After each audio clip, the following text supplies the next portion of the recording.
What's up, everyone, and welcome to Variant the Podcast. This is actually our last podcast of 2019. Yes, it is. Final podcast 2019, 10 episodes in, and it has been a lot of fun. 2.5 months. I know. That's really weird. Crazy. That went by quick. And thanks to all of you guys for watching and listening along with us. We've been really kind of overwhelmed at the response to the new podcast. So thank you guys for coming along with us, and we look forward to a very successful 2020 for sure, as we have a lot of big plans for the podcast going into the new year. I'm glad so many people have been digging it. Like, I get a lot of tweets and stuff, and we see comments, on our YouTube videos and stuff like that of how many people are enjoying it. Like, keep doing what you're doing, and it's really encouraging for us. I'm like, okay, you like it, sure, we'll do it. We'll keep rambling. But in the new year, we've got plans to bring on guests for the first time. So we're going to be bringing on, this was the first few episodes, we kind of wanted to stretch our legs, get a groove. Kind of get into a groove, kind of get a feel for things. And also we're developing several other things simultaneously. So, but in the new year, we have plans to bring on some guests, some creators, writers, artists, and do a lot of fun new things. We've got some segments planned and lined up for the podcast in the new year. So, but again, thanks you guys for helping make this show success out the gate, and also get this variant logo lit up. Yeah, because it does light up. It does light up. We just haven't done it yet. So our bad. That's true. That's true. Another thing that's important to note is that this is also going to be the final Variant podcast episode that is going to post and show up on the main Variant channel.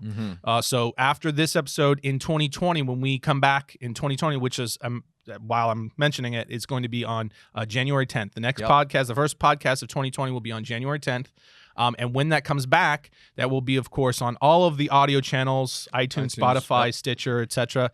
But it is also, the video version of it is only going to be posting from here out on the Variant Podcast YouTube channel. So if you're not already subscribed on the Variant Podcast YouTube channel and you enjoy watching the podcast, make sure you get over there and subscribe to that and click that notification bell about 16 times because of the way YouTube sets it up. So make sure you get that set up so as soon as we come back on January 10th and everything we got going on. So that's the other important thing to note. For sure. And we'll remind you on the first episode back January 10th, because I'm sure not everyone's going to watch this. And, so we were like, where the heck did it go? I like the video format. And then we'll be like, hey, remember we said, but you don't remember because you weren't listening. Right, yeah. And the first Variant episode in the new year might be around January 15th. Because we've got some planning going into the new year. We're going to be doing some things early in the year. So we're actually going to have a little bit of a pause on the Variant regular show.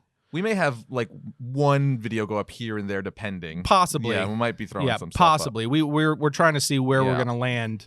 But when we come back, we'll also be reminding everyone about the podcast and that it's not going to be on the channel. So we will be reminding, but important to note for right now. But for today, we thought it'd be fun to look back at 2019 and talk about some of our favorite things that happened all year long, whether it be comic books, movies, TV, video games, whatever each of us enjoyed the most. And we both have long lists, but the rule was to narrow it down to our top 5. Top 5, which was not easy. Very hard. I actually solidified it just before we pressed record, and I'm still on the fence about it. I may cheat. But it was a big year. It was a very big year.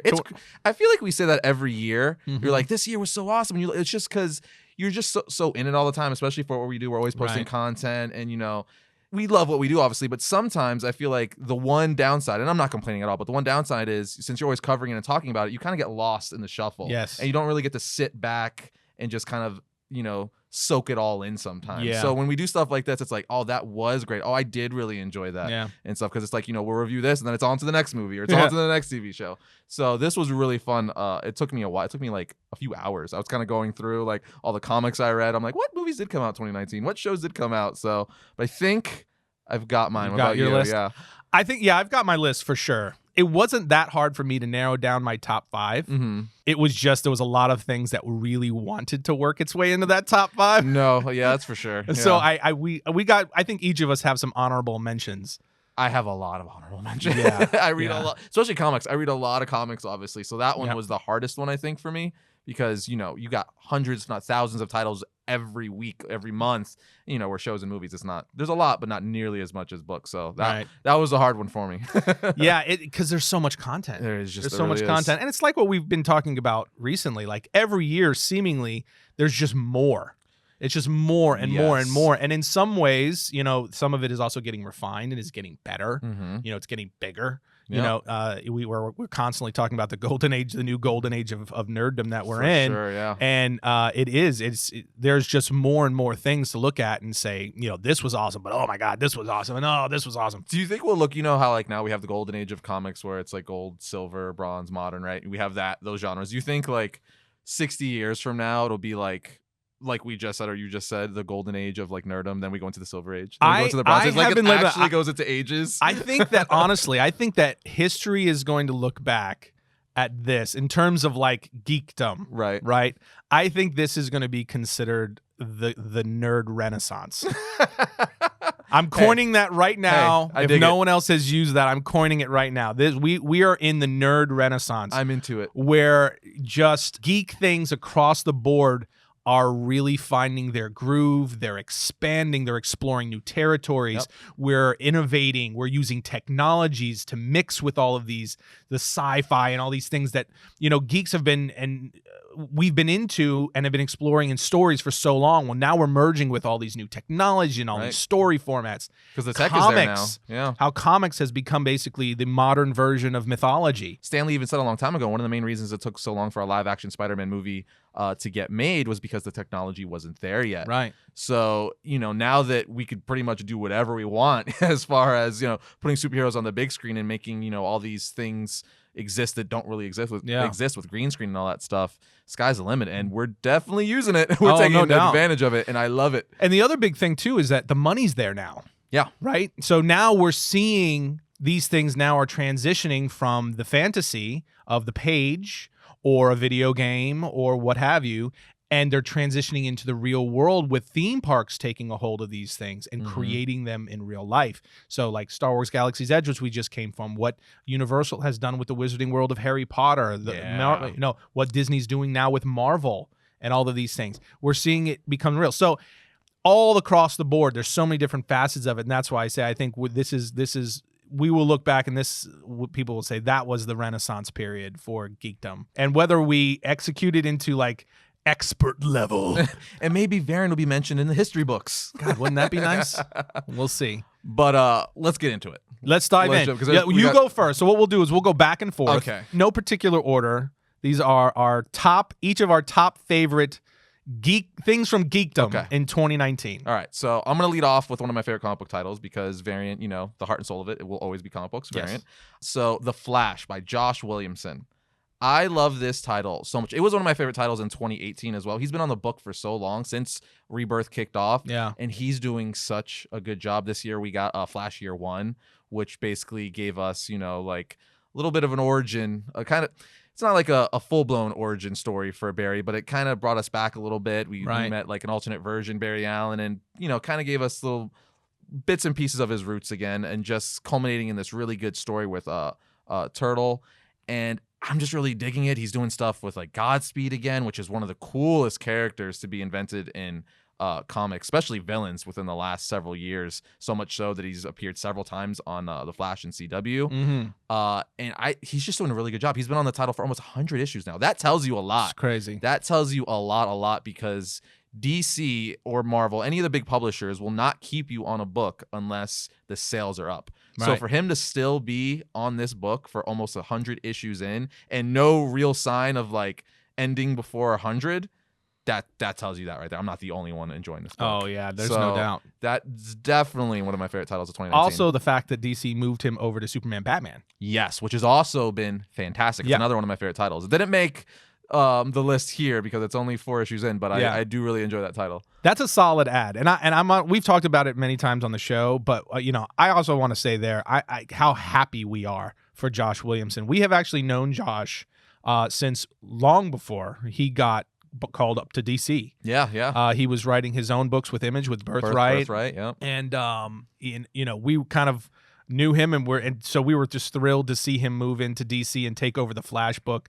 I remember when he first took over and we were talking about to him and he was giving us little clues like, oh, there's this coming.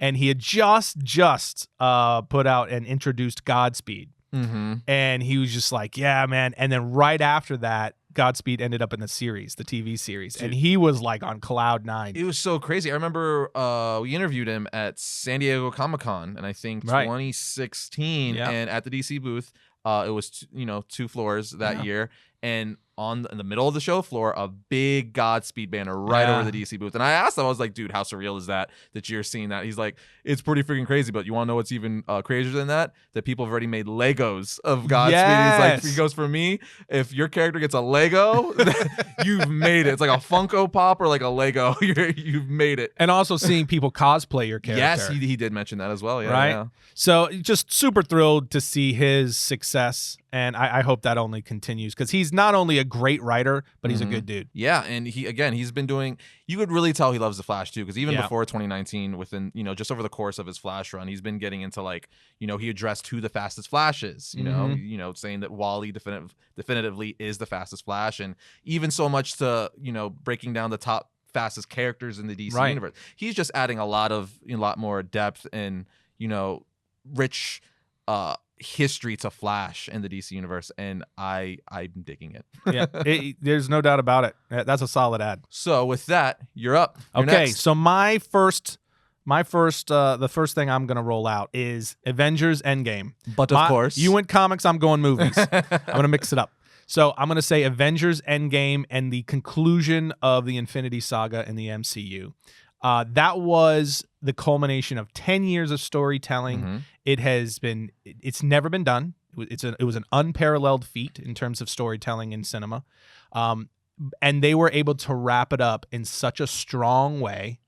And for those of you who, I don't want to hear any spoiler anything because this movie's been out for almost a year. Yeah, no, legitimately. But for it to conclude with such an emotional moment with the death of Tony Stark and Iron Man, and in such a powerful way, for him to conclude his hero's journey and his arc, and Captain America at the same time, for both those two characters, for them to culminate and bring that together. And it had its little moments where it was kind of like, I don't know about that, but overall, what the Russos pulled off with every movie that they really helmed for the MCU, but just the way they were able to bring that all together and introduce so many new things while simultaneously concluding and tying up so many other things, it was really, really a remarkable feat. Yeah, and it was just so cool.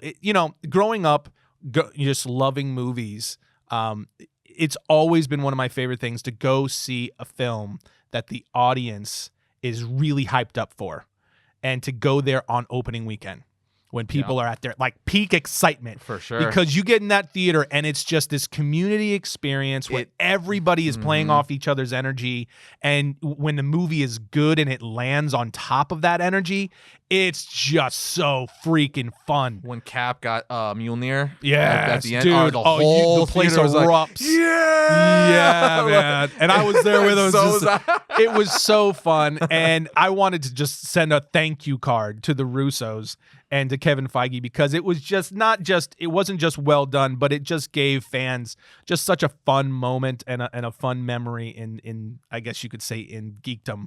For sure, yeah. So that's my first pick. Well, that actually, since that's one of my picks as well. So rather than bringing it up later, we'll stay on the topic right now, so we don't have to keep going back to it. That is one of my number 5 picks as well. And again, like you said, I am a massive Marvel fan, MCU fan, and I have many fond memories that I actually remember going to the comic book shop to see the first Iron Man. Like I remember being in Fort Lauderdale, Florida, making my hour drive all the way to Wellington, Florida, to see it with you and my girlfriend at the time and everything like that. So very, very fond memories. And just again, 10 years, nothing like this has ever been done before. No. That's the craziest thing. Like in movie form, the fact that they basically made this episodic, but in film, and did it like almost flawlessly. Right. Like obviously nothing's perfect. You can nitpick here and there or say, yeah, what about that Thor movie or what about Iron Man 3? But like you're talking about like 20 plus films, and for I think most people would agree that like 90% of them are great. Yes. Like, and then to wrap it end cap it so well with Tony Stark's arc coming full circle. Because I don't know about you, but I was like, they're gonna kill Cap. They're gonna kill Cap. Like that was my main thing. We talked about that, yeah, quite a bit. And then at the end of the movie, they're like, no, that Iron Man's the one to go. And when they did it, you're like, but that makes so much more sense because he started it and he's gonna end it. And as far as that first 10 years go, his whole arc came full circle. Then all the amazing moments with Captain America. Like I just said, him lifting Thor's hammer. Just all the characters, that massive. I get chills when. I'm literally nerding out right now.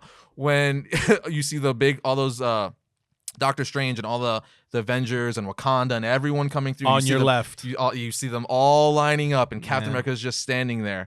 And then the camera goes in close on him. Yeah. Avengers, pause, assemble. And then they just I got goosebumps just saying it. It was so good. It was so good. I love so good. That. And watching the behind the scenes and hearing them talk about how they landed on that scene, how they were doing something else entirely and it wasn't working. Yeah. And they went back. And that's what I love so much about the Russos. And they were they worked so hard to make sure, they were so intent on getting it right and making sure this was the epic culmination that all the fans not only wanted but deserved. And man, they pulled it off, and it was just so fun. Even the end where Happy Hogan is sitting with Iron Man's daughter. Yes. And he's that sweet moment where he's like, your dad liked cheeseburgers too. Bringing it all the way back full circle to Iron Man 1 when he picks him up at the airport after going through that ordeal in the Middle East. And you're just like, man, they just Deep nailed dives. it. Yeah, just everything. Nailed it. I gotta be honest too with that cheeseburger moment because I have a 2-year-old daughter myself, right. And then the fact that that was like a deep pull from the first Iron Man when he got back, when he escaped with Mark 1, the cheeseburger reference. I'm just like I teared up. Yeah, I was just like I don't even care. It was just so good because we're so invested. It's so you almost feel like these characters to a certain extent because I grew up with them literally 10 years. I was a whole decade younger when I first started this journey. Yeah. So it's just I love it. I think it's definitely going to be one of those, just especially the first 10 years of the MCU. It's going to be one of those things almost like the Star Wars, Indiana Jones, Back to the Future, where it's going to be one of those franchises that it's going to stay iconic forever. And agree. like when our kids are like 30, 40 or whatever, they're gonna be like, this is, it's gonna be like their Back to the Future, their Indiana Jones. Yeah. And I think it's cool that, again, we'll be able to look back and be like, we were there. Yes. We were there. We saw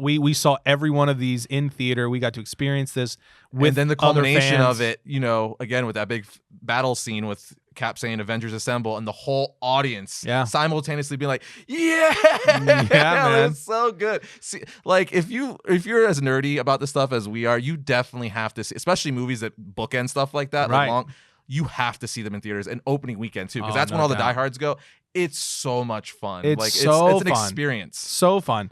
And for me, I've been doing it since I was a kid, and I will probably continue to do that. I have friends that, and other filmmakers that I know that they avoid the theater on opening weekend now. Oh, it's fun. And for me, experience. I can't.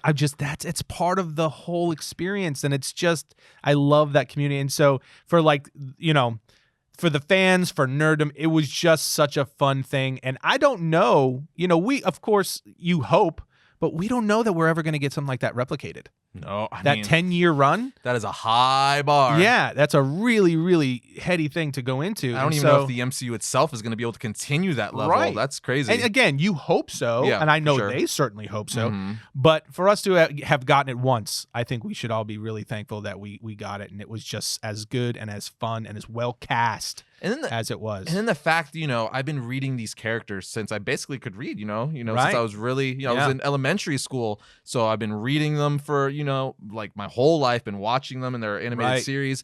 And then to see such good representations of them for so long, for a decade long, and end on a really good note. Because, a lot of times movies falter at the end where you're like, that didn't end so well. But, I was very satisfied with all of it.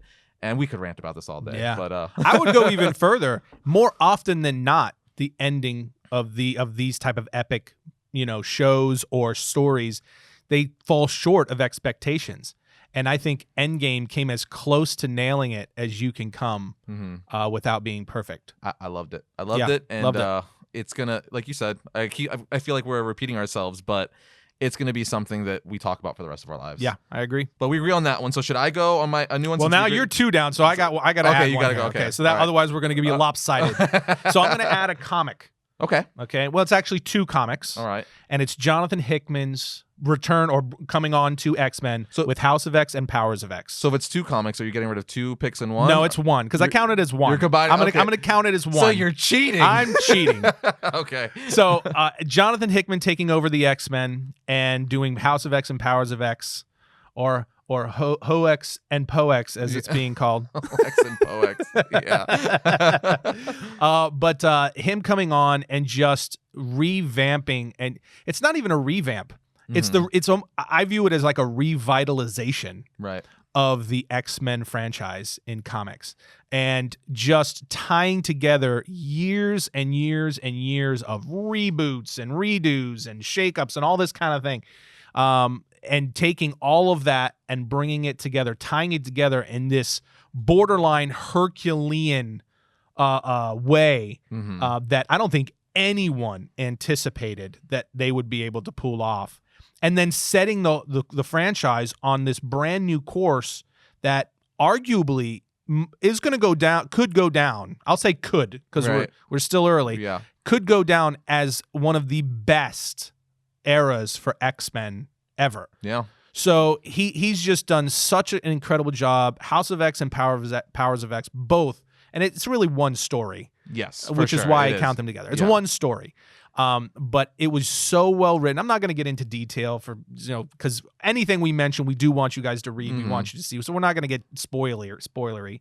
But it was just so well written. It was so well told. It was so well planned and then executed. And he's just moving that now into the regular X-Men series and some of these others, X-Force and so on. And it's so good to have a guiding hand over the X-Men franchise as a whole again. That is, he has clearly he has a course and a destination in mind. And so to first, just the fun of reading those 2 books, and then also seeing where he's going to take X-Men. That's definitely, in terms of comics, that was definitely one of the highlights of 2019 for me. Yeah, I think I really did enjoy what he's been doing with X-Men, with House of X, Powers of 10, all that stuff. It's definitely a task because before he got a hold of it, X-Men was a little all over the place. They had basically the joke was, X-Men has a book for every color because they had X-Men Gold, X-Men Blue, black, red, pink, yellow, orange. They just had so many different books, and it was a little all over the place. It's been a long time since they kind of consolidated and redid continuity, because naturally with all comic books, I know a lot of people complain, and even I'm at fault too. I complain a lot of the time too that there's a lot of reboots and stuff. But over the course of years, with so many writers, and for a lot of the times, a writer's really only on a book for like a year, 2, 3, if they're really successful, like a Snyder or a Josh Williamson. So these writers are really not even on the book that long. So it gets lost. It's almost like the game Telephone. Like it kind of gets lost in the shuffle. Very things much so. Don't really, continuity doesn't all line up. So by nature of the beast, you do have to reset every few years just to be like, all right, let's rope it all back. So I think he did a really good job with that. I think he tried and did pull a lot of the core elements from X-Men that people love. The fact that he's setting new rules, like this is how many Omega level mutants there are. There's not going to be any more until he basically in a nice roundabout way, he said, until I'm off of X-Men. Until I'm off the book, So there's a clear path going forward. I just love everything he's been doing, and the art's been awesome on the books. So I think, I will say I like the X-Men. I do like them a lot. I'd never liked them as much as Batman or Spider-Man. Those are like my 2. Right. But obviously I like the X-Men, the animated series and stuff like that. But even not being X-Men being my number 1 comic book franchise or series, I'm very excited to see where this continues into 2020 and 2021, because you could definitely see he's got some plans. This was just the beginning. Yeah, that's the most exciting part about it for me, and as far as the X-Men as characters and them as their own kind of self-contained world, is that he came into it with a clear plan. And it wasn't just for one small series that was kind of self-contained. It was for this broad, overarching kind of restoration right. of the X-Men, cleaning up some messes that have been made after years, like I said, years and years and years of all these changes to canon and all of these different reboots and all this kind of thing. And him just literally going through and cleaning all that up, bringing everything together and saying, okay, here's the rules. Here's why this happened. Here's why that happened. Here's why this is who this character is. This is how powerful they are. And this is what they can do. Because now there's a clear path also, if they choose to go this way, for the cinematic universe with X-Men going forward. Because we already know, Kevin Feige said there's still a long way out from X-Men. So if we don't get X-Men for 5 years, that's plenty of time to lay out a bunch of storyline for this new path of the X-Men under Hickman. No, it really, really is. To the fact, like you said, he literally laid out like diagrams and like schematics almost and definitions, like full on dictionary, encyclopedia type stuff. Like, that's what this term means. This happened then because of this. Like, literally drawings and blueprints, essentially. If you take all of them that he put together, you could basically have like an X-Men index. Yeah. Now, a lot of people were kind of annoyed by that, it seemed. I thought it was very clever because, like anything, it was 50-50. I feel like it was kind of split, but I thought it was brilliant. And like you said, it's a template for even writers like who come on after him. Be like, look, this is what I did. You're writing the book now. It's between you and Marvel if you want to change it, but everything's here if you want to continue this path. Yeah, I just don't. I think that anyone who would get upset with that, you just have to realize how much he had to do. To accomplish what he was trying to do as far as storytelling. He had a lot of things to answer because of all the different books, all the different things that have been done in X-Men. He had a lot of things to clean up. Well, the X-Men too, like, they are they're their own like freaking universe in itself. Like, they are so massive and there's so much, like mythos and depth there and characters to pull from. I'm trying to think off the top of my head. That is easily one of the hardest, comic book titles and universes to reboot, just because there's so much harder than like even Spider-Man. I would even say even more than Batman, because you're talking about a team here. It's not just like a hero and his rogues. And there's so many different angles and just, a lot of things. So I applaud him. I think he did a very good job. Incredible job. And like you said, I'm really excited to see where he goes with it. But that leads me, that's my turn now. All right, so now you're up. I'm going to go to film. And the Joker. Yes. The Joker. Yes. Todd Phillips and Joaquin Phoenix, the Joker. I love this movie so much. Now, we knew from the trailers, I think both of us were like, this is probably going to be amazing. Just by the trailers alone. But I personally didn't know to the extent until we were in the theater. Like, there were so many times where I was literally looking at the screen, like, what I could only imagine was like a dumbfounded face. I'm like, what am I watching right now? It did such a good job of letting you in to, this guy who clearly has a mental illness, seeing his slow fall into madness and doing it in such a way where you're just like, what is happening? Like, I think the slow burn of the turn, I think, was great because there were so many unsettling moments in that film where you're like, oh, like, you didn't really expect it, and it, like when you watch something that's so disturbing, you don't really have a reaction, just kind of put something in your stomach. You're just like, like, and there was so much like that. And this movie had a lot of controversy initially around it with there was like threats, like terrorist threats with it, the opening weekend and stuff like that, and then that they were saying it was promoting violence. But I think and even you have been very vocal. I don't think it, in watching it, I see the reasons for concerns, but I don't think it was promoting that in any way. No, it was basically just allowing you to see someone's descent into madness and like the effects that society possibly has on that as well. Sure, you know what I mean? And it's a villain. It's a villain story. I don't think you could, because I think that's a lot of the times people are like, they did that with Harley Quinn in Suicide Squad. They're like, she's not a role model. It's like, no crap. Yeah, she's kidding. A suicidal villain. Why would Harley Quinn be a role model for young girls? If she's a role model for young girls, you're doing something wrong parenting. So I feel like with this movie, a lot of people were kind of, trying to put all those agendas on it as well. And I didn't see it that way. It's a movie. You know what I mean? It's entertainment. It's the Joker first and foremost. So going in, you should know you're going to see some stuff, especially rated R, because the Joker is easily one of the most sadistic villains in all of comics. But that's the biggest thing. That's the biggest thing. That was my biggest response to it. It's like, guys, have you never read or seen the Joker? Yeah. Do you not know who the character is? You have to be living under not even a rock. You've got to be living on another planet to not understand they're telling a story about the Joker. Any story about the Joker that goes into any depth whatsoever is going to get disturbing at some point because he's a deranged psychopath. So, yeah, he's a murderous maniac. Of course you're going to have disturbing moments. Of course you're going to have violent moments. And for you to, it was brilliant. And I think it was really, for you to be able to tell that story well, it was the only thing that you could do would be to put some levels of social critique in there. That's just saying this is part of the dynamic. And even if it doesn't create these types of people, that it certainly facilitates it. For sure. Certainly doesn't help, right? That these things can and do go on occasionally.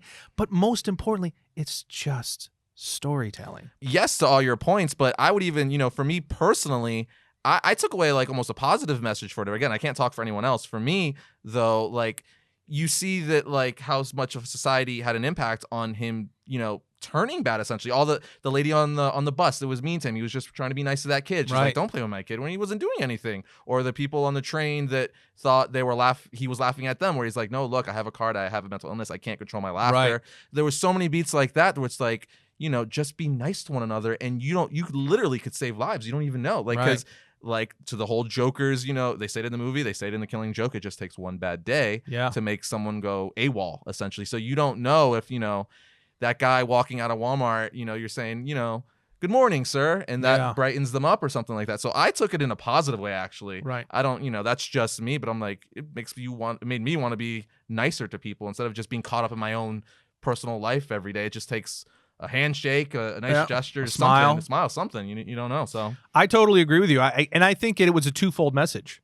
That's what I walked out with. I walked out with a twofold message, which is great storytelling, in my opinion. Which is one, these things like the lady on the bus, how she was rude to him. You might have some people that look at go, oh, nobody would act like that. Bull crap. I've been present and seen people do stuff like that. For sure. These things do happen in the world all the time.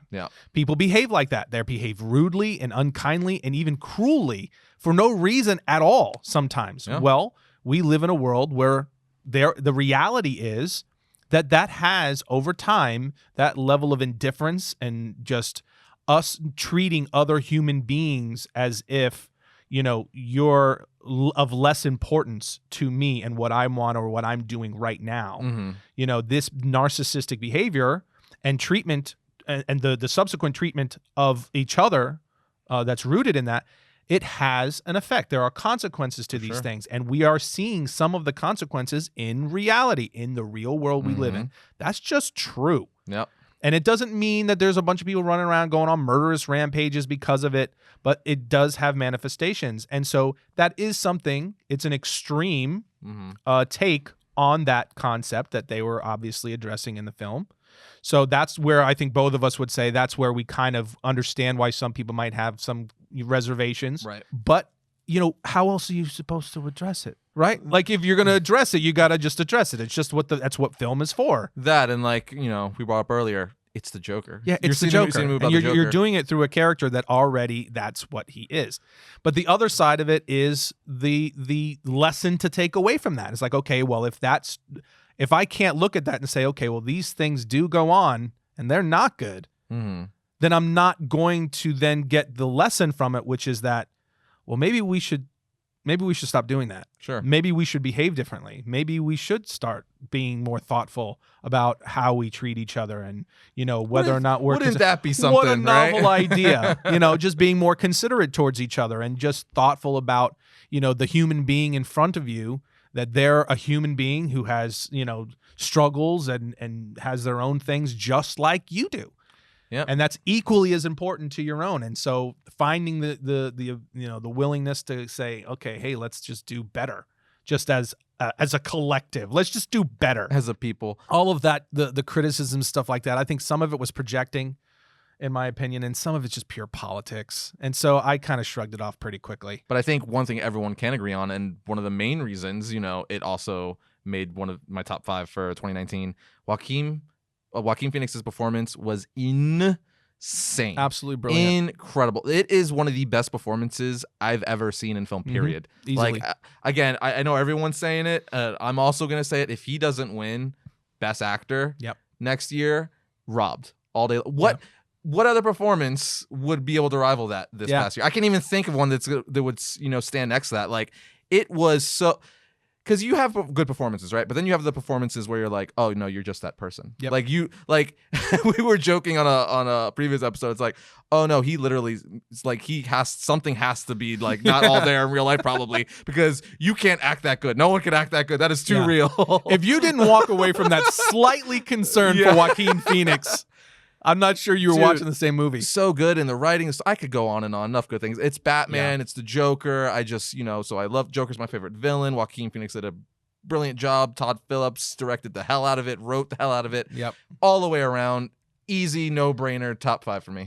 This is the one thing that I made an adjustment to my list on. Okay. And Joker was not originally in my top 5, and I had to bump it and flip it, because there was 2 things that were pretty close. Oh, so he is on your top 5. So this also landed. Okay. So I'm gonna pull it, and then this also landed, because after thinking about it, I was like, how can it not? It's, in my opinion, this is the greatest comic book driven film ever made. Right. For me, this lands as the greatest comic, as far as an actual film and a storytelling, performances, everything combined. This was the greatest. My favorite. I'll say my favorite. I think that's fair. Even if people don't agree, or if I don't agree, I mean, I can't really fault you for that. That's like solid pick. So I was like, I can't not have it in the top 5. So this goes into my top 5 for all the reasons we mentioned. Todd Phillips just did such an incredible job writing and directing this thing. He just absolutely crushed it. Crushed it. Yeah. The cinematography was beautiful. The score. Oh, the score was great. I'm still listening to the score. Does it give you goosebumps that we're getting a second one? They're continuing. Again, we've talked about it already, and I'm not sure what to think about it. As long as the same team comes back, I have reservations as well. Then I'm confident that they will do a good job with it. But for now, I'm just going to kind of just relish the fact that we got the first one, and that it was as remarkable as it was. And if the second one is anywhere near as good, then we will all be. It comes out tomorrow digitally, so you could download it to stream it tomorrow. I'm ready. My body's ready. I was talking to my wife. She hasn't seen it, and I'm like, this is because we're gonna have the 2 weeks coming up here. I'm like, that's easily one of I got the brand new Samsung TV, the Dolby Atmos surround sound. We're gonna get someone to watch our daughter, and we're gonna Joker it up. Wait till she's sleeping. No, Tim. No. We got to go all out with this. Okay, we got to Blair. We're gonna put that on 50. I don't want to worry about waking her up. You got an entire night plan. Okay. It's so good. So that lands on both of our lists of the top 5 things, top 5 favorite things, geeky things of 2019. And that means you're up next. All right. So I'm going to go television. Okay. And I'm going to go something that is very current and relevant, and something that should be obvious at this point. Is it? Am I going to be shocked? I don't. If you are, then you don't know me at all. All right. But it is, of course, The Mandalorian. I know. Shocking. I am shook. The Mandalorian and the return of just classic OG Star Wars to the fandom in a new and fresh way. Every week has been so different and fun, and introduced new characters. We just got this past episode, episode 6, where we had Bill Burr show up and play a fun character. So good. We had the Twi'lek characters, the 2 Twi'lek characters, which they kind of annoyed me a little bit. I'll be honest with you, but that's their classic behavior, so I get it. So it's like stuff fine. like that. I forgive the cheesiness or the I'm willing to overlook it. Yeah. But the episode as a whole was directed so well. Yep. That scene where the Mandalorian is coming through the tunnel and the lights are flashing and he's disappearing. The Batman scene? The Batman scene? Except for they did it way better. It was so cheesy when they did it with Batman. Oh, from Batman. He's like, the Nolan Batman. Yeah. It was a little bit cheesy in the Batman one, but they did it really well. But the show week after week is just so good, and there's so much red meat, and there's so much fan service in there that it also is providing so much new hope. Oh, see what I did there? That wasn't intentional. Full circle. Yep. It just provides so much fresh hope for Star Wars going forward. 100%. Especially us leading into episode 9 here in the next couple days. So I can't say enough fun, good things about this show. And I'm gonna throw a little tag on in there. This is gonna go on my honorables, but I'm gonna tag on there. But just Disney plus the streaming service as a whole. That's fair. I just think that Disney has done a good job. Not everything on there is for everyone. Obviously, there's something for everybody. But there's been like some of the other stuff, just like the Imagineering story and some of these other things they've been tagging on there. But obviously, The Mandalorian is the big piece, and I just love this series so much. I'm right there with you. Now, this was gonna be in my top 5. It's like right there. I'm actually purely not gonna choose it. That way we could just talk about more different stuff. So I'm gonna leave it off. Okay. So you're already talking about. So I'm gonna leave it off. It was right. It wanted right there. I'm gonna leave it off. But I love it. It's really, really good. Awesome. Because it's like you said, it's bringing that classic Star Wars feel. But I think that's what's been missing from the new Star Wars movies ever since Disney started putting out new Star Wars movies. This is what I think people initially wanted, this kind of tone and feel with references to the original trilogy, all the legacy characters, even as far as bringing the original sets back from like A New Hope, and using them in this series. Incredible. The Mandalorian, brand new character, Mando, so good. He's only, we're 6 episodes in at the time of shooting this podcast. And I don't even care. He's one of my favorite Star Wars characters already.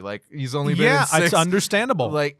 It's just so good. And the crazy thing about it too is you never see his face. Right. Literally, almost anyone could play him and you wouldn't know. But at the same time, you couldn't, because I think Pedro Pascal is doing such a great job with it. Even this is gonna sound dumb, but the way he tilts his head, the movements, just the body language he portrays through that suit, along with the inflection of his voice, is so good that I'm like, wow, this is even just the beats of his silence. Yeah. Where people start antagonizing him or questioning him, or they ask him a question and he just sits there.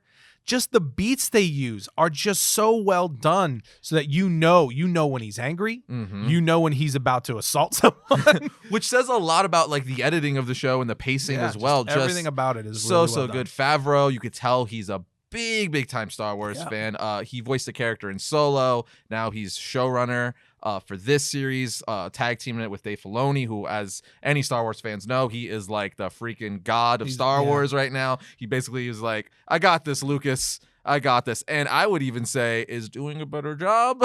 I don't even care. I think obviously Lucas created it. I just want to disavow any knowledge of that statement. I'm gonna go, to all Star Wars fans. I'm going to go out there. This is my personal opinion. I'm not taking anything away from Lucas. He created the franchise. He gave us the original trilogy, which will forever be beloved, all these characters. But I will say, Dave Filoni with the Clone Wars, with Rebels, with his involvement in this. Yeah. Yes. So good. Yeah, I'm going to continue to distance myself. That was a swift kick to the nuts to the creator of Star Wars. No, I'm not. Again, I'm not taking anything away from him. I like me some Dave Filoni, man. I understand what you're saying. I think each one, and I think that's what's so fascinating about Dave Filoni, is that he is so well versed on Star Wars. And to the point to where, George Lucas himself said he knows more about Star Wars than I do. Right. That, which is an insane thing. Mm-hmm. But it enabled him, I think, and has really put him in the perfect position to be the one that adds that next chapter to the Star Wars universe. For sure. And it really makes me wonder, is it going to make it, and this isn't to knock anybody's work, anyone else's work, from episode 7, Force Awakens, all the way to Rogue One and so forth. It's just, I'm really wondering if that period from A Force Awakens through The Rise of Skywalker, if that's going to be viewed in the long run, as if they really turn Filoni loose on the storylines and to let him and Jon Favreau kind of shape the Star Wars universe going forward after this. Right. If this is going to be looked at as almost kind of like a blip, you know what I mean? Like something that gets kind of hopped over. You know what I mean? And the fans start viewing it as like, okay, we finished the Return of the Jedi, and then there was this time, but we hop over that when we go over to here to Mandalorian and then beyond. The Star Wars fandom is so fickle though too, because they did that with the prequels as well, which everyone was. Because it's funny, a lot of people still hate those prequels. Yeah. Like, they're like, George Lucas ruined his own franchise. It's true. So, again, even how he made changes to the original trilogy, and he won't release the originals. No. So I think even to my point, like, once Filoni came, I haven't really heard anyone say a bad thing about Filoni. Like, Clone Wars is so well loved. They're bringing it back. He's created tons of new characters. He brought Darth Maul back because he gives so much fan service. He's like, oh, Darth Maul was really cool, and he should have lasted longer than 15 minutes in the film. For sure. Here he is. I can't give him to you in live action yet, but I'll give him to you in my animated series. And then Rebels, and now freaking Mandalorian, and who knows? Lucasfilm, Disney, Iger, Kathleen. Give him Old Republic. Give it to him and let him bring us Darth Revan or just Revan, Malik. I want it. I need it so bad. Yeah. And it really does have me, like I said, it's created a renewed excitement for me, and I think a lot of people, a lot of Star Wars fans, of what's going to follow along with The Mandalorian, because now there's rumors of a new secret Star Wars series that's coming to Disney Plus that's in the works. That's not announced, but there's rumors coming out now, and it's already got you like, oh, what could this one be? How crazy is it that because we got Obi-Wan coming with Ewan McGregor reprising his role, we already know that. So we have Mandalorian and Obi-Wan, and then this potential third one. How crazy would it be if the Disney Plus, it's what's the flagship of Star Wars now, because it's also going to hold Clone Wars, the brand new season, Rebels. Who knows if that may or may not continue to get revived somehow, and it's going to hold all the beloved properties for Star Wars. What a switch that would be, like a 180, and maybe even do the reversed order of what the MCU is doing. And do the reverse order where they kick off a whole bunch of new stuff on the streaming, and then it leads into the possibilities are endless with this, really. It really is. But long story short, I think for both of us is that The Mandalorian is fantastic, and it's the best. It's our favorite thing that Disney has done with Star Wars. Easily. And it has created brand new excitement for what they've got going forward. This is the way. This is the way. All right, so now it's my turn. Yep, you're up. So I am going to stay in the TV world, or the streaming world, rather. Okay. DC Universe app, Young Justice, Outsiders. Oh, wow. As you know, really? Yeah. As you know, or the Variant Nation knows, I am a massive fan of Young Justice. Yes. I was one of the advocates for Bring It Back, and when they announced that they were bringing back season 3 for the DC Universe streaming app, I was like, oh, for that alone, I will get DC Universe. I am sold, because it's so good. It's one of those cartoon series too that it's not one and done. Yeah. You have to. It's like Game of Thrones or Breaking Bad or anything like that. Right. You have to watch every episode, because it's every season is one big arc. It's one story. Right. And they continued with Young Justice Outsiders. There was a little bit of a time jump. We got a bunch of new characters.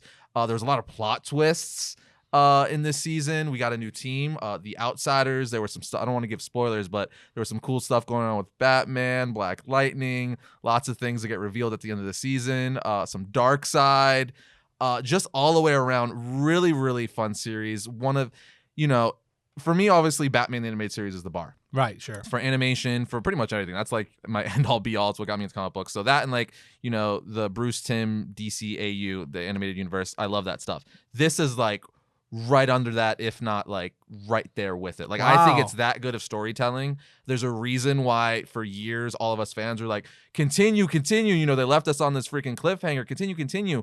And at the end of this season 3, it's there's still some stuff to be answered. So I think we're gonna get a season 4. And I'm just so excited. 'Cause this is another thing. I've been watching this series for 8 years now. I think it's been on. Because I had the first 2 seasons, then it went including the gaps. Including the gaps. Yeah. I bought them on Blu-ray. That's how much I like them for the special features and stuff. And it did not disappoint, because the great thing about it was not only did they bring it back, they brought it back with the exact same creative team. Right. So the same showrunner, which was important. Very important. Actually, you'll appreciate this. The same showrunner for Young Justice is the same guy who brought us Gargoyles for Disney, Oh, which makes a lot of sense because that's great. another amazing cartoon series. So basically what I'm saying is whatever he touches is gold. Well, I'm rewatching Gargoyles. Oh, I need it. It's now in my watch on list. Disney It's in my Plus. watch So list. yeah, no, that's amazing. But yeah, this was easily, just because the way they did it too was really cool. They basically broke it up into 2 halves. They would give us like 3 episodes a week because there was like 20 something episodes in the season. So they gave us 3 episodes a week until summer. Then they took like a 3-month break for summer, and then they capped it off like a few months ago. So I kind of like that they were doing it, kind of giving it to us in chunks, like 3-part bursts. Right. So they're 20 to 22 minutes long each. So we basically had an hour every week, and I'm like, yeah, solid. That's the way to do it. This is the way. This is the way. Yes, I have spoken. Yeah, I knew how much you were loving the return, the new season. But I didn't realize it was in your top 5. Dude, yeah, because year. they introduced a lot of new characters in this season as well, and we got some cool Deathstroke. Again, I don't want to get too spoilery because this is a series that it's for kids, obviously, but it's also it's like Batman the Animated Series. It's for kids, but it's also for adults, and they don't talk down to the kid audience. Yeah. It's very much you need to follow along. You need to be paying attention to what every character is doing because that's going to come up like 3 episodes later. Right. There's going to be a plot twist, and I dig it. Season 4, I want it. Please give it to me. Yeah, I can't speak to it that much. I know how much you love it. I can't speak to it that much because I've watched previous seasons. I have not watched the new season yet. My boys, they love Young Justice, so I enjoyed watching that. We watched it together, the first 2 seasons, but the 3rd season I haven't gotten into yet. Have they watched it? Do you know? They have not. They haven't watched it yet. During that break, perfect time to yeah, binge. so we might just hang out and just binge watch it. Which was kind of my thought process. Right. Let it play out and then we'll binge watch it because I know they're going to be like chomping at the bit. But now, ball's back in your court. All right. I think this is your last one too, right? This is my last one. You got one more and I got one more. This is my last one, and it's a comic. We're going back to comics. Okay. And it is the continued run on the Immortal Hulk and what Al Ewing has been doing, continued to do and roll out with the Immortal Hulk. It's in its 2nd year, obviously, but it's just, in my opinion, it's one of the best things that Marvel has done in a very long time. It's so fresh. It's so and it's with the Hulk, it was very much starting to feel like people were running out of ideas of what to do with him. You know what I mean? Greg Pak did such a good job with him. Really good job, yeah. With Planet Hulk and World War Hulk and some of the other things he did. Totally awesome. The totally awesome Hulk. And there was some, back, a little bit of, I guess, argument about. I think I said awesome. It's awesome. There we go. I don't know. I like awesome. But, there was a little bit of, fan division on the Totally Awesome Hulk. Some people liked it. Some people didn't like it at all. But it was starting to feel a little bit like, even in the MCU, like they weren't really sure what to do with the Hulk. Don't get me started. That's a different topic, to be fair. But in comics, even, it was starting to feel like, they weren't really sure where to go with Hulk and what to do. And Al Ewing, what he has been able to do, and that entire creative team, what they've been able to do with the Immortal Hulk in not just bringing a fresh look at the Hulk with this kind of horror vibe. But don't get me started on the artwork, and how much Alex Ross has contributed with the covers. My gosh, it's just so beautiful. But just even the vintage look to the artwork, but this overarching look at the character's entire history, right? And revisiting with all these different characters and incorporating it and doing it in the context of this Jekyll and Hyde story between Banner and the Hulk. It's just so good, just all the way across the board. And like I said, in my opinion, I think it's one of the best things Marvel's put out in quite a while. Oh yeah, I think most people would agree with you on that. It's up there, and for me, in the top 5 books that Marvel has published in the last decade. Oh wow! Yeah, it's just really, really well done. But again, I think and a lot of people agree. I'm a huge Hulk fan. Yes. On top of that, so to be full disclosure, I am a massive Hulk fan. So to see it in the hands of a really capable writer, and again, that's not to take anything away from what Greg Pak did. Believe me, he did an amazing job. But to see it, to see Al Ewing really do something really fresh and unique with it, and pay tribute to the character's history in the way that he's done, in like this way that's also just fun and creepy at times. So I just love it. No, yeah, it's great. I mean, it's fun when you can take a character that's so popular like the Hulk. There's been so many iterations and different comics and versions of him over the years, and then find something that feels fresh and new. And something so, like, again, a lot of the best ideas are the ones like, oh, clearly, why didn't we do that like 20 years ago? Right. Where like the Hulk is always like, he's a monster. You know, that Stan Lee said it. He's like a guy who turns into a monster. So why not do a horror comic book with a monster, the Hulk? You know what I mean? And it's, you know, it's body horror too, which is really cool because you get all these weird monsters and creature things where, you know, the bodies are transforming into these weird things, and they got growths and stuff coming out of here with the art, and then getting into the psyche of like Banner, like you said, and the Hulk, and like the duel between them. And it's a fun book. It's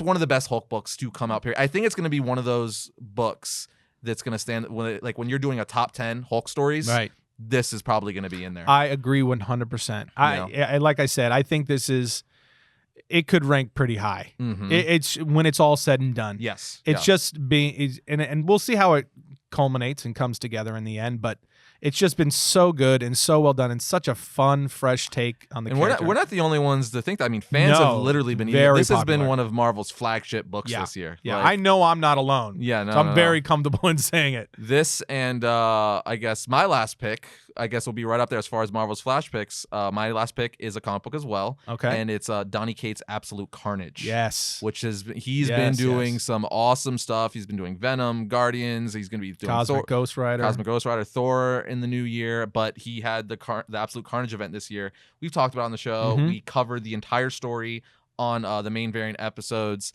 And again, everyone knows I'm a big Spider-Man fan, big Symbiote Carnage fan, because I grew up with Spider-Man in the 90s. That's when they were all introduced. So, you know, we had them in the animated series with all the action figures at KB Toys and stuff like that. Yeah. And it was just, Donny Cates is such a fan, and you could tell he's going back to all the 90s, like Carnage stories and stuff like that, or even the Venom stories like Lethal Weapon, Maximum Carnage, all that fun symbiote love from the 90s.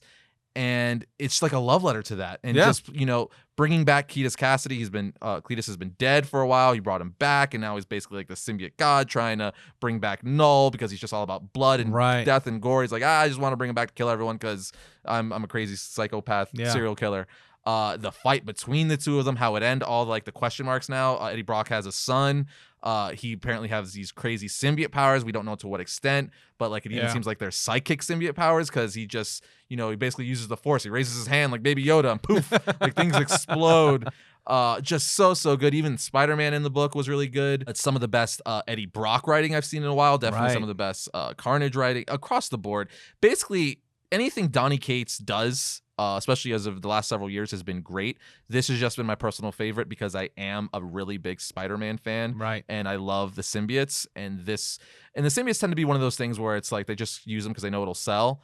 And with this, obviously they knew it would sell, but it was so good at the same time. Yeah. Like it was actually a really good story. So easily, you know, one of my favorite comic book series of 2019. Yeah, and ironically, it actually is right in line. It's very similar and tonally and in approach to Immortal Hulk in that they are looking at kind of the broader historical comic book entries for the characters themselves. So it's a lot of fan service. It's a lot of, you know, kind of overviews of the characters while adding some new things. And they're both horror. They're very much horror themed and as far as their tones. So, you know, it's pretty interesting that both of those two comics, Immortal Hulk and Carnage, I would think both of you and I would both agree they're up there, Marvel's best books that they put out this year, easily along with Jonathan Hickman's work. Those three, I think, are their best books that they put out this year, for us anyway. And Immortal Hulk and Absolute Carnage both had a lot of similarities, which is pretty interesting. I've again big fan of all this. I just love when writers add to the history, and you know, with Null, because all his stuff is intertwining between Venom, Carnage, is going to go into Thor, Guardians, and it's so smart, and just deep diving and adding new stuff. I love what he's been doing with it.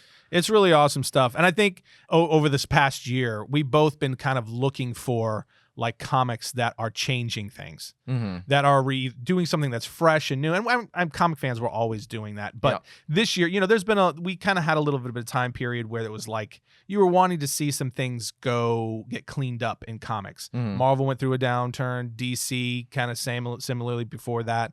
And then DC cleaned things up with Rebirth. And it's nice to see Marvel is really starting to move in a direction where you're seeing some books come out now. That's some really good work. Yeah, for sure. Really cool stuff. But that wraps up each of our top 5. That is true. I have so many honorable mentions. I don't. Well, give us 3. Give us 3. Oh, give us 3. man. I got 4. No, Okay. I got 3. I got 3. You know, I got 3 because I already mentioned it. I don't need to elaborate. I'm just going to go through really quick. Go for it. My Hero Academia 2 Heroes, Batman Beyond on Blu-ray, the Shazam movie, Spider-Man Far From Home, the Detective Comics 1000 came out this year. Oh, yeah. Really That's good. a great one. Deceased was a great Elseworlds type story. I loved it. John Carpenter's Joker comic, Superman Batman, Power Rangers TMNT just came out. Really good. God. I have so much stuff. You do have a long one. Castlevania, I don't think it was released in 2019, but I watched it in 2019 and I loved it. I can go on. You could go on. Yeah. I know. So my 3 honorable mentions that I'm gonna miss. There are more than this. Because like you, I would also add Detective Comics 1000. I would also add a couple others. But the 3 things that came out this year that I have to make honorable mentions of are The Boys, Amazon series. Yes, that one. Just such a fresh take on superhero genre and so well executed. It's definitely not for young people. No. It is brutal, but it's really good. The other one is the Rise of the Resistance experience and getting to go and just live a day in Star Wars. Just everything about that for me was like, I said it on the shows when we were covering it. It's next level nerddom. Right. The Jedi lightsaber experience and building a lightsaber to this new long form story attraction with Rise of the Resistance that is unlike anything we have ever seen. I just loved it so much. I thought it was so cool. And then the last thing that I will mention is the announcement by Amazon of the new Lord of the Rings series actually being based in the Second Age. Which is, based around the storylines and the information that we get from the Silmarillion. And I'm so excited about that series. It's hard to articulate in the short period of time. But just to have to know that we're going to get to see those stories explored and in a greater way and see the Rings of Power forged and all that stuff. That was like a major peak for me. Obviously, that's going to get capitalized on when we actually get the series. But just the announcement made the top 5 for me. But that's all I'll mention from my honorable mention, even though there's a much longer list, but we can't cover it all today. But that's going to bring this episode to a close. It is. Last episode of 2019, but we're going to see everyone in 2020. Yes, we will see you guys on January 10th, 2020. And until then, wish you guys all a very happy holidays and a very happy new year. Arris? And we'll see you guys next time when we talk about all things comics.